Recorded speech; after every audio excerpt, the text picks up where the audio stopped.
reporting for Kids First, age 16, and today we're going to be taking a look at the Netflix original film, The Half of It. So this film follows Ellie Chu, a high school student who makes money by charging other students for essay assistance, and one day a jock named Paul confronts her and asks her for help writing a love letter to his crush Aster. However, as she continues to assist Paul, she ends up developing a crush on Aster as well.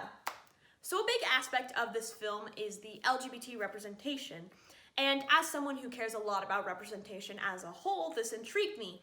However, I feel like the actual representation in this film is a little bit lackluster.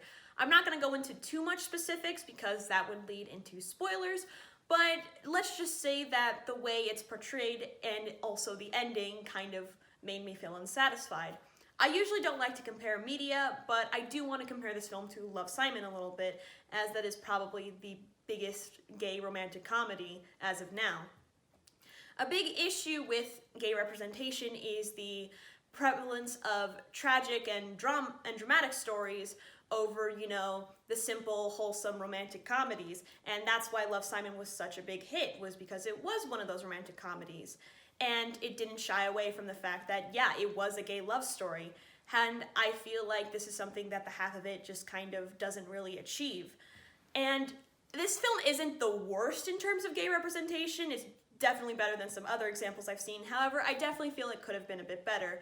And if you've seen the film, you probably will understand what I mean, because I can't go into too much specifics.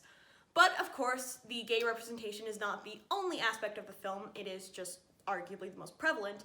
And as this film is a romantic comedy, how is the humor?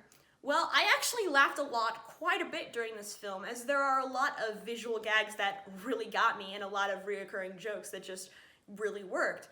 But the biggest piece of comedy in this film is the relationship between Paul and Ellie and the various ways that Ellie tries to help Paul become a suitable partner for Aster. And they have a really great chemistry, and there's a lot of scenes with them that are just hysterical.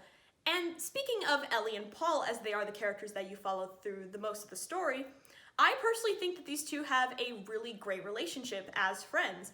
And, even though they are technically romantic partners, they just don't realize it, you want them both to be happy, and it leaves you wondering, well, who's gonna end up with Aster? Because, they're both such likable characters that it becomes kind of hard, because you want them both to succeed. So I would give this film 3 out of 5 stars and would recommend it for ages 10 to 18, and it comes out on May 1st. So that'll be it for this Kids First review. If you like it, make sure to check out the Kids First channel, and of course, all the other Kids First reporters, and I will see you all later. Bye-bye!